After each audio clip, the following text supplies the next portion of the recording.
would be a cool fucking that would be a cool spell. Because like I know in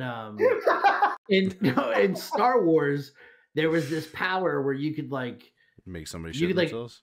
you could affect somebody else's like body like rhythms and shit. Like you could fuck with their equilibrium so that they would like just start throwing up. Yeah. You know? Shit like that. It would be funny if it would be like you trigger something that like just makes somebody just get Shit their violently pants. sick. Yeah, they just start coming out of both ends. Both enders. Yeah. Whew. Yeah, you don't do much when you got that going on. You know what that would make, Cody? A pretty cinematic encounter. And I think that's our opening statement here, folks, as we roll in for this episode of Tabletop Totality. And yeah, so I believe we just had a beautiful discussion there. That you all were just wondering what was going on. Very cinematic. But I'm joined here. Yeah, exactly. So it is myself, Neil, and I'm joined with my co-hosts. A man who did not want to visualize what was just described, but was forced to by the circumstances that he found himself in, aka Steve. It's Cody. And yeah, let's just hop right down into this. So we've definitely just gave a very abstract cinematic encounter. It doesn't seem like it might be a very cinematic encounter, but it depends for what table you are playing at. You know, some people would love that encounter. Like now you got your big bad evil guy. He's been destroying villages, and the just reward is your wizard forcing that guy to poop his pants. I don't think anyone would love that. It's a power move. It's a power word poop. I can see people put it on a t-shirt. I can see people appreciating that kind of thing, but loving it? I think it would be power word defecate, personally. Power word poop, man. That just flows off the tongue. Yeah, but like it depends, I guess. Like I think a bard would have power word poop. A wizard would have power word defecate. I'm telling you, like, yeah, defecate. That's a warlock. we need to stop. This will not. But anyways, so there's those ones where like you didn't realize you had it in you, and it'd be like eldritch defecation. Anyway, so there's that aspect of a cinematic encounter, and then there's your tried and true, the Rohirrim riding in and saving Gondor from mass destruction. And here you have, elephants fighting into the fray, horses coming down, and you're stabbing, the Witch King with a sword as you tell him, I am no man. There's different levels of cinematic encounters, and I think we're gonna talk about bringing them into your table, and what's a good way to bring it in, and try and paint that cinematic masterpiece in the battle and not make it feel, bogged down. I think is what we're gonna go for today. Well, I think part of that is I think maybe there's hesitation from people to want to do something like that, like, be like, oh, it'd be so cool to have like a battle of the Pelennor fields like in my campaign, but the amount of prep work and everything I have to do for that is just daunting. And you can kind of like how we say, like, don't plan things out to the fullest, like leave room for things. You can be a little bit loose in how you handle like a big combat, like for a big scene, or even like the big cinematic combat scene, where you can, give your heroes kind of the hero treatment of having them just like blast through waves of smaller enemies and then do some really epic stuff. without having to be like completely concerned with the physics and the rules and all that. Mm-hmm. Yeah, no, for sure. That's a great point. You know, when you're making one of these encounters, I think it is a good idea to kind of have those squishies, as a lot of people call it, in your encounter. So maybe, you know, there's a wave or two of squishies, and now you're against some of the elite forces because you've now drawn their attention. You know what I mean? Now this is where the Witch King's gonna come to you and be like, haha, not anymore, pal. Time to do a real battle here. You know what I mean? For sure. And I mean, like you could make your squishies be, you could have like a wave of goblins that show up, and each of them has like one hit point or like whatever, and it's like your party runs through and they just like smash through these goblins and crush them all underfoot very quickly.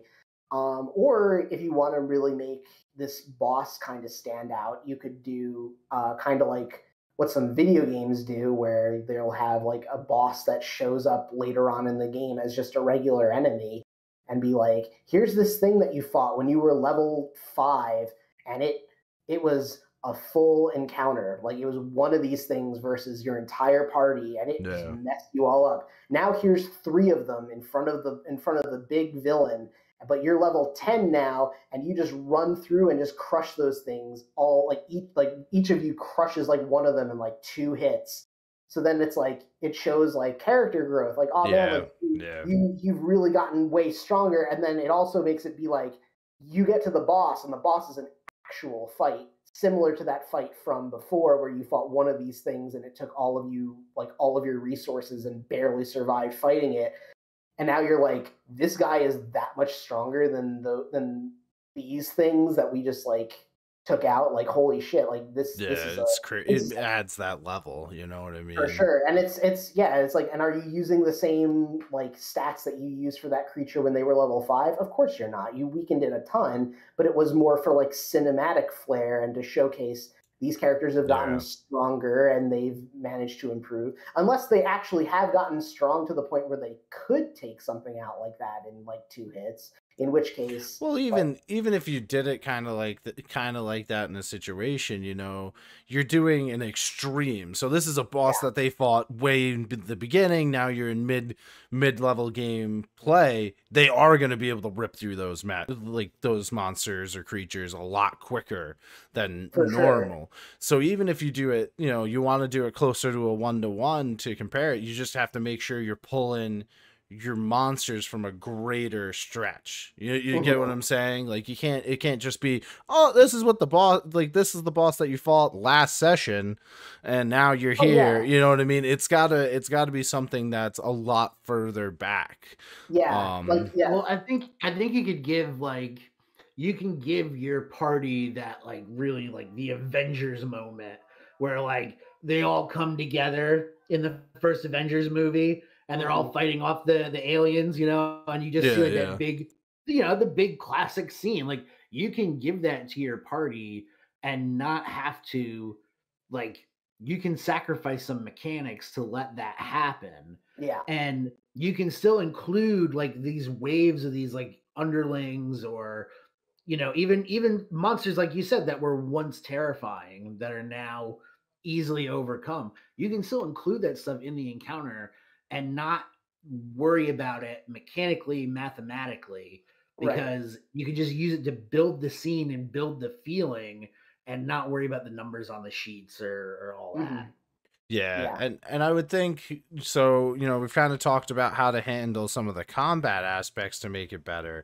But another thing that I really like to make your encounters, you know, more cinematic, more to them, is you got to have other things happening. So, you know, if it's a siege, you're either defending or, you know, actually laying siege to a keep or something like that, you know, there should be archer volleys that happen throughout it. You know, maybe is there trebuchets, catapults, what's getting destroyed, what's, you know, keep your environment flowing just as much as you would imagine a battle would be. It should be a little hectic. It should be, well, you guys just got through this aspect, but now here's this, you know what I mean? Do you run? Do you stay? Do you pull back a little bit to get better solid ground? And describing that is, I think, one of the biggest roles that you play as the overlord in those situations, is describing that chaos, describing what's happening, you know what I mean? You know, now your left wall has fallen. What are you doing? Are you running over there? Are you, you know, throwing a shield on stairs and then you know, sliding it down? Sorry, my drink almost spilled. Oh man. But just like that, you know, is your drink falling over? Like, Yeah. things are happening out there. Well, it's just like, you know, I'm kind of thinking like, all right, like Helm's Deep, right? So you can be up there and you could just be like constantly plucking away with your bow and arrow, but at the same time, ladders are starting to land on the wall, enemies are starting to climb up the wall, they blow up the drainage, you know, port, which causes a big hole in the wall. Like, there's a bunch of things going on, and that gives it that, you know, that kind of that epic like chaos, Yeah. you know, of that scene. And yeah, I think it's important to like add in those extra steps to be like, what are you gonna do? Yes. Giving the players like a lot of options, you know. It's like choose your own adventure. Sometimes it's like choose your own destruction. Yeah, exactly. You know? And you can like make it kind of cool for your players as well. Like Cody was saying before about like breaking physics and things. Like if you're in one of these cinematic encounters where where your players are there to like do some cool stuff and run around and just like go nuts, it's like you can give them skill checks, you can give them like saving throws and stuff, but maybe make the DCs lower than they should be. You know, maybe even make it be they succeed unless they roll a 1, you know, kind of deal, to like make them like do some cool stuff. Like they want to do flips and swing on chandeliers and do all kinds of crazy stuff. It's like, yeah, sure, you can do that. That's fine. As long as you don't completely screw it up, like, go for it. Yeah, there's definitely a certain aspect to add in the flavor to not so much say, no, you can't do that at your table, right? Everything should be kind of an option, and I love experiencing that again with beginner players, because they don't know what technically, as rules written, like you can and can't do, you know what I mean? So they end up usually going like, oh yeah, I'm in a bar fight, I'm actually going to take this one thing and hit them with it. And yeah, in the game's written, well, that doesn't do anything to when you're at a certain level and you're fighting something that is a certain level. But, you know, that's creativity in a sense. Reward that at your table, not diminish it, you know? Yeah, don't get lost in the sauce to be like, oh, well, how much does the mug weigh? And was the mug made out of pottery? Was it wooden? Was it pewter? Like, you don't have to, you know, just give him 2 points of damage. You hit him with the mug. Yeah. Move on. Keep it flowing, you know, keep the action moving. Yeah, keep definitely. The interest there. I think that's the biggest aspect in a cinematic encounter, right? Is you don't want us to get bogged down. It's very easy because this is your, you know, your top end creature, or it's something that is supposed to be very difficult for the party, so it may bog them down. But even if it's, you know, like a keep encounter, or they're running away from something because something else is happening, maybe it's a chase sequence, that can still be a cinematic encounter. And what you want to do in those encounters, like Cody, you've done a good amount of them, is you're just trying to keep things moving. That's all you're trying to do in some of those like awesome encounters. Is if the camera is constantly changing and going on to different things and certain characters are doing some awesome stuff, you allow for that play. So when it gets to, there's going to be, you know, a no doubt point where it's kind of going to be a, you know, a brawl with whatever big thing they have to fight or whatever the encounter's leading up to. But up to that point, everybody's going to talk at the table and remembering it. Oh, you remember when that drop wolf fell out of the sky and killed our one soldier guy? It was crazy. We couldn't do any, you know what I mean? Like those are going to be conversations you have. Yeah. And I think that you tells you if it was a when good an ice spider falls on your buddy. Yeah, your companion cuts a leg off of an ice spider and it collapses on your already unconscious companion underneath it. Sometimes, you know, stuff happens. You just hope they don't die. Yeah, pretty much. And then we talked about it beforehand, getting into this before starting this recording. When you know, there's little things that you can do to the build up. So like the movie Dunkirk, if anybody out there has seen it, one of the big things that made that movie so cinematic in a sense is the constant ticking. There's a constant ticking that speeds up, slows down, depending on what's going on in the movie.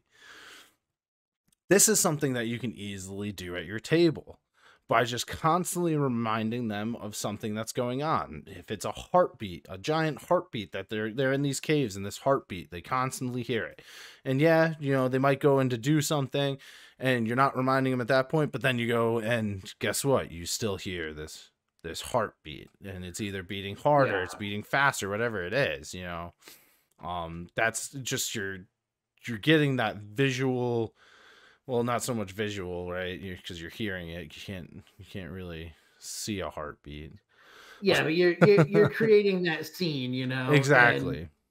And I think that you know, probably like a good example is like a fire, right? Like let's say like a lantern knocks over in the middle of combat and it lights up a section of hay that's nearby that spreads to a nearby building. So as the combat's going on, this fire is also spreading. It's getting to a point where it can be out of control, or it can cause more losses and more damage. Maybe it's heading towards barrels of oil or pine pitch or something. Yeah. A room in a dungeon that something has been triggered and now the room is starting to fill up with water. Yep. And it's not draining out. It's all just starting to fill up. Yep. Is a constant, like, we have to worry about this, but we also have to spend our time looking at other things or doing other things.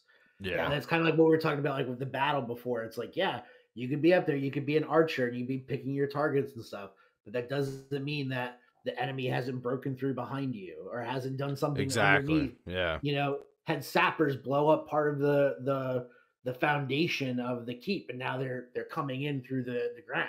You know? Yeah. Yeah. No, I think those are the aspects that, you know, you don't need to figure out, all right, how am I going to do wave after wave of combat? How am I going to do this? Like, this is going to be big cinematic things. Usually tend to be combat related. How am I going to do this? You don't have to focus on the combat mechanics to make a cinematic encounter special, right? It's usually the little stuff that's happening all around you that makes it a different encounter than our party was just traveling in the woods and we've been ambushed by bandits. You know what I mean? Which you could still even make that cinematic, you know, where traps start popping. I think actually one of the one that comes to my head easily is actually from King Arthur, where they're on horseback and a storm starts coming in and they start getting chased by more of the, you know, the true Britons who are there. They call them I can't remember the name, but they're being chased by the Blue Devils is kind of what they refer to them, because they would always paint their faces blue. But they're being chased, and on this scene, so the storm's coming in, the rain's coming down, they're in thick woods. Well, they would you know, put lines across, shoot with arrows to have rope come across now they have to turn this way. Now you have to turn this way. You know, it's a way to make it more cinematic than just, yep, you're ambushed. And now what do? You know what I mean? So there's a lot of little things that you as the Overlord can do that doesn't slow down anything. It doesn't take a lot of preparation, you know, and who knows, your party may think, well, oh, this trap's here, but I see it far enough away. They threw it too soon. I'm going to cast a fireball and explode it so we can keep running through. Guess what? That's still cinematic. that's still then thinking on their toes, trying to make something go crazy. Well, they just threw a fireball. Now they're running through the remains of whatever was burnt down. You know what I mean?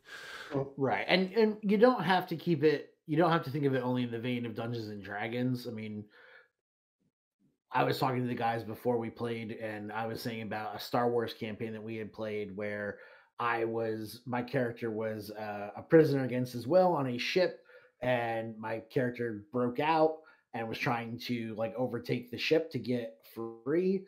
And it was like a whole big thing of like fighting people like on a ship that's flying vertical, like trying to take off from the planet and managing all that. Like you're slipping, now the pilot has died or whatever, and the ship's falling out of the sky and you have to do something about it. I think a great game for getting like maybe a better grasp on like how to do like the cinematic stuff would probably be the Call of Cthulhu books or the games from Chaosium, because those games are specifically combat light, because interacting with the elder gods is pretty much death. Yeah. So you have to like learn to build things up and have things be creepy and have things be more memorable without having to just be, oh, I blew this up or I sliced 100 orcs in half. Yeah, for sure. Yeah, there's not that there's anything wrong with that. No, but everybody's got their different, way gameplay, and there's multiple ways to make things cinematic.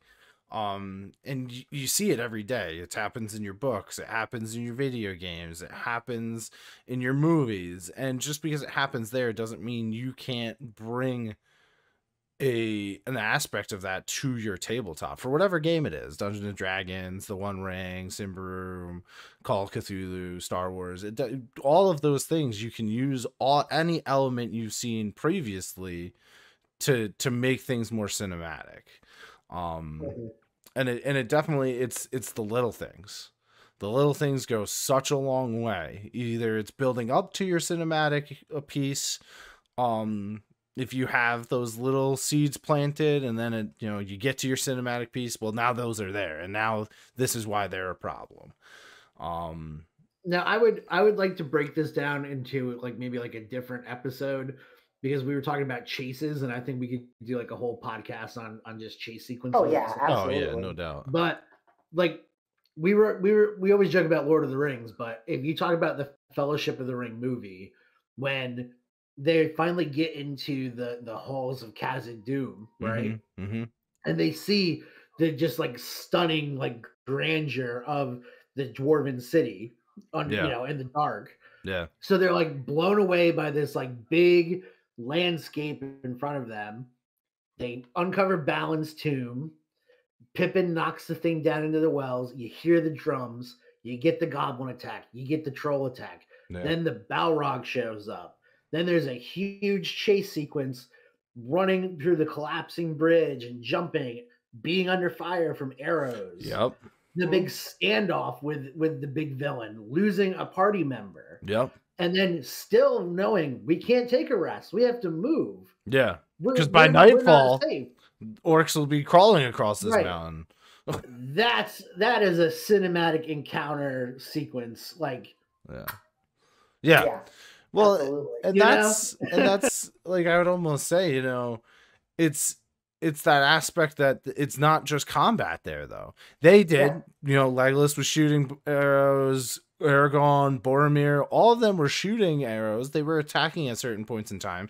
Definitely in the troll encounter, everybody was, fighting. You almost thought one of your party members died there. You know what I mean? But luckily they have a mithril shirt on. So you can't die. That's just, that's canon. You can't die if you have a mithril shirt on, at least if you were stabbed in the chest. Or if you're Bill the Pony. True. Well, Bill the Pony just can't die. Right. He's like Tom Bombadil. True. What?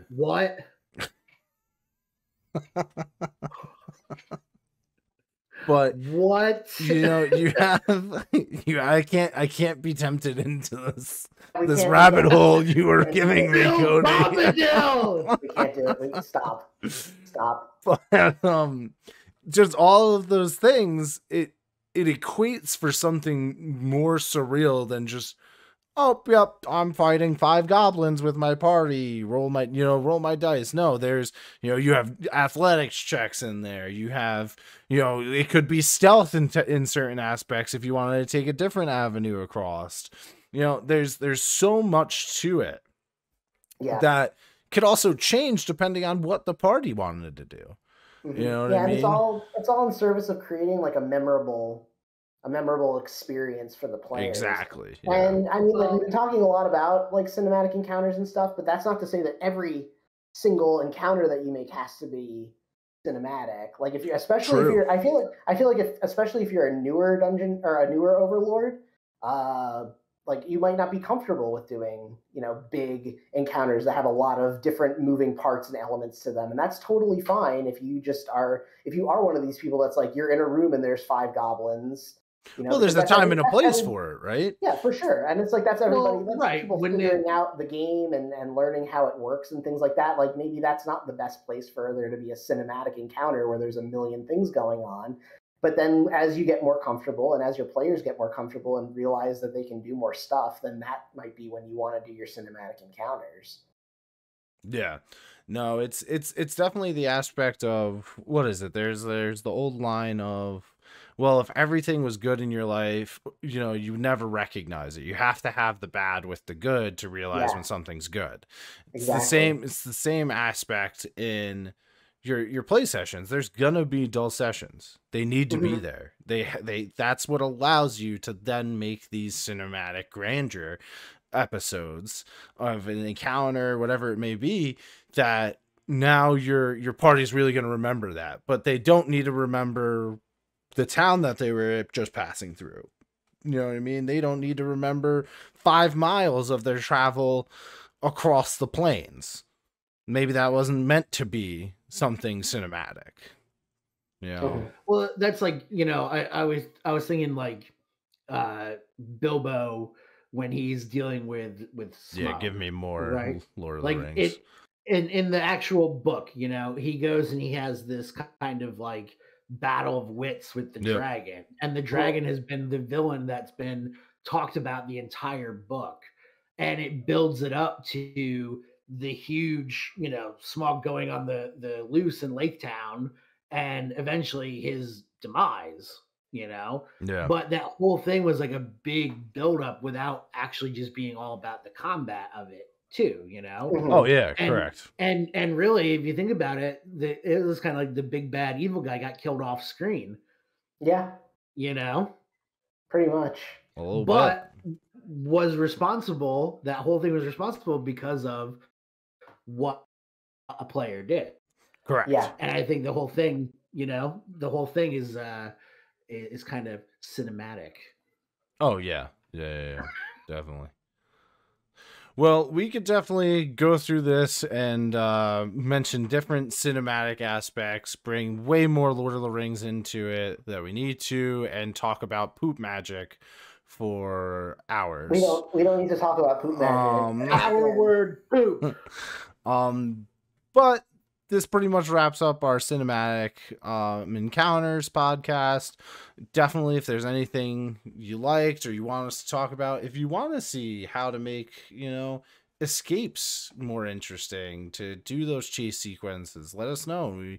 We might consider it in a podcast episode. But definitely make sure, go check out our website, our Patreon, go over to TTRPG to pick up an adventure by us. We have a lot of different stuff out there. It's all going to be in the corral below, plus anything we referenced today in this podcast. Maybe some funny clips from Lord of the Rings, just linked in there because we can. Yeah. And if you have comments about, if you have ideas for anything that you want us to talk about, leave those in the comments as well. I mean, we're not wanting for ideas, but if you have anything in particular that you want us to discuss, or if you have any topics that you want us to revisit from past podcasts, let us know and we'll consider it. Yeah, it just makes a better conversation for you, the listeners, and us, the talkers. Yeah. Because that's what we do. The yappers. The ranchers. Well, we are the ranchers. The 3-piece tendy. Yeah. Yeah. All right, folks. We'll catch you next time. Get ranched. I was waiting for it, Steve. Every time. It's waiting I for know. it. I know. And then I don't know if Cody's going to steal it. I know. That's what I was waiting for because I was like, Cody's going to steal it. And then he's like, I'm muted. I'm like, okay, then I'm just going to do it.